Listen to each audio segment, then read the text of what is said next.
Hello guys, this is Hari from English classes and today my topic is about use of these, that, these and those. In this video, I will just try to give you all the explanations related to these, that, these and those. So please learn here. Now we are just going to study about use of this, that, these, okay, and those. See, first of all guys, this का मतलब होता क्या है? This का मतलब होता है यह, दैट का मतलब होता है वह, राइट, और दिस का मतलब होता है ये सारे, ठीक है, ये सारे, और दोस का मतलब होता है वे सारे, ठीक। दिस जो है वो आपका सिंगुलर नंबर है, दैट जो है वो भी आपका सिंगुलर नंबर है, दिस आपका प्लूरल नंबर है, और दोस भी आपका है प्लूरल नंबर, ठीक।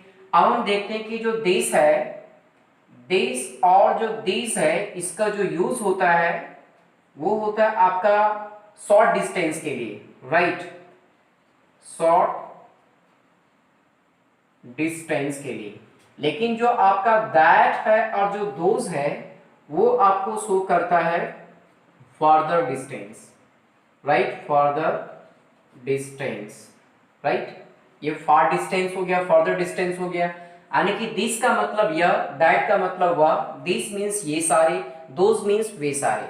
देखिए कि दिस है आपका सिंगुलर नंबर, दैट आपका सिंगुलर नंबर है, दिस आपका प्लूरल नंबर है, और दोज आपका प्लूरल नंबर है। कुल मिला के हम अगर जानने का प्रयास करते हैं तो जो आपका दिस है, दैट है, और दीज है, और एक आपका और आता है दोज, इन सारे चीज को बोलते हैं, ठीक है, प्रोनाउन बोलते हैं, राइट। अगर ये प्रोनाउन की बात करें तो कौन सी प्रोनाउन? ये आपका डेमोन्स्ट्रेटिव प्रोनाउन है, ठीक है, डेमोन्स्ट्रेटिव प्रोनाउन।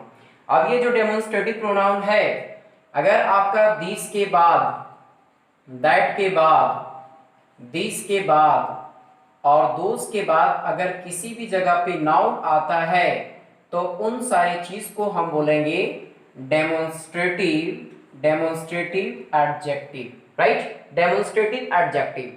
डेमोन्स्ट्रेटिव एडजेक्टिव का मतलब होता क्या है? ठीक है, किसी भी वस्तु या किसी भी व्यक्ति को इन सारे वर्ड्स के जरिए से इंडिकेट कर सकते हैं, that is about demonstrative adjective, ठीक है। तो हम यहाँ पे सीखने का प्रयास करते हैं एज अ स्ट्रक्चर, और स्ट्रक्चर के जरिए से दिस को, दैट को, दिस को और दोस को किस प्लेस पे यूज करेंगे वो हम देखने का प्रयास करते हैं। सो सी स्ट्रक्चर, राइट। देखिए सबसे पहले हम यहाँ पे देंगे दिस, दैट, दिस, और यहाँ पे हो गया आपका दोस, ठीक है। देन यहाँ पे मैं एक्सुलरी वर्ब को यूज करता हूं, जो मेरा है एक्सुलरी वर्ब। देन यहाँ पे मैं यूज करूंगा नाउन, ठीक है। अब इस एक्सुलरी वर्ब में प्रेजेंट भी होगा, पास्ट भी होगा, फ्यूचर भी होगा, ठीक है। आपका प्रेजेंट भी है, पास्ट भी है, और आपका फ्यूचर है। तो देखिए प्रेजेंट के लिए क्या है? Is, M, are. पास्ट के लिए आपका क्या होगा? वॉज, वर, ठीक है। और आपका फ्यूचर के लिए क्या है? आपका will plus shall plus be, ठीक है, विल शैल बी को यूज करेंगे हम फ्यूचर के लिए। तो देखिए this, that, this, those plus auxiliary verb plus noun, तो ये मेरा स्ट्रक्चर है। इसी स्ट्रक्चर के जरिए से हम सेंटेंस को बनाने का प्रयास करते हैं, okay. With the help of this structure we are just trying to make and construct a sentence, that how to form a sentence related to this structure, okay। so see please, अगर मैं बोलता हूं यह लड़का है, ठीक है, यह लड़का है, तो इसको कैसे बनाएंगे? यह का इंग्लिश हो गया आपका दिस, अब दिस के बाद लग जाएगा इज लगेगा, और लड़का का इंग्लिश क्या होगा? बॉय, दिस इज बॉय, ठीक है। अब दिस आपका मतलब हो गया सिंगुलर, तो इज भी आपका सिंगुलर लगेगा, ठीक है। अब जैसे वह पागल था, वह पागल था, ठीक है। तो अब हम देखते हैं कि जो दैट का यूज होता है वो किस प्लेस पे होगा।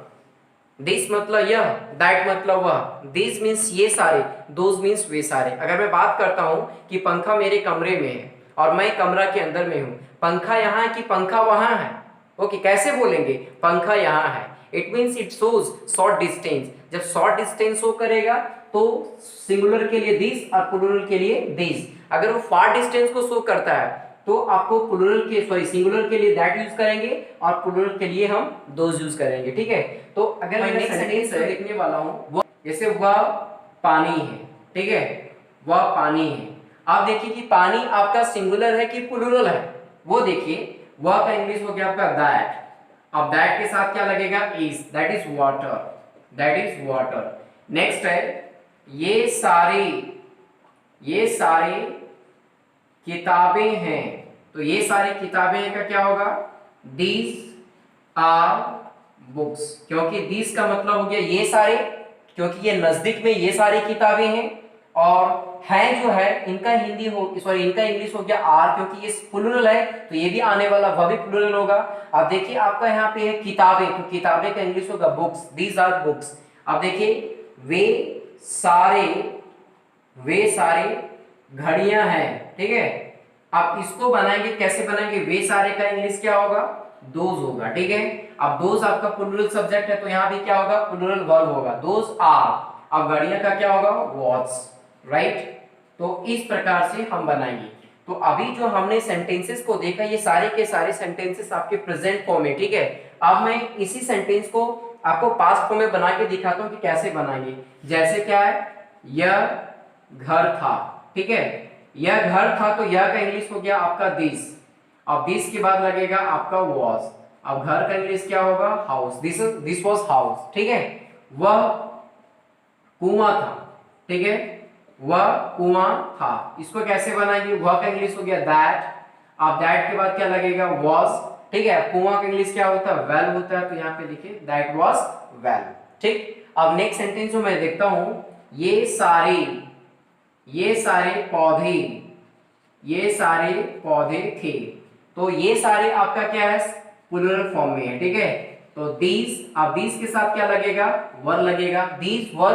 अब पौधे का इंग्लिश क्या होता है, प्लांट्स होता है, तो यहाँ पे लिखेंगे मैं प्लांट्स, दीज वर प्लांट्स। अब नेक्स्ट सेंटेंस जो है, वे सारे, ठीक है, वे सारे केले थे,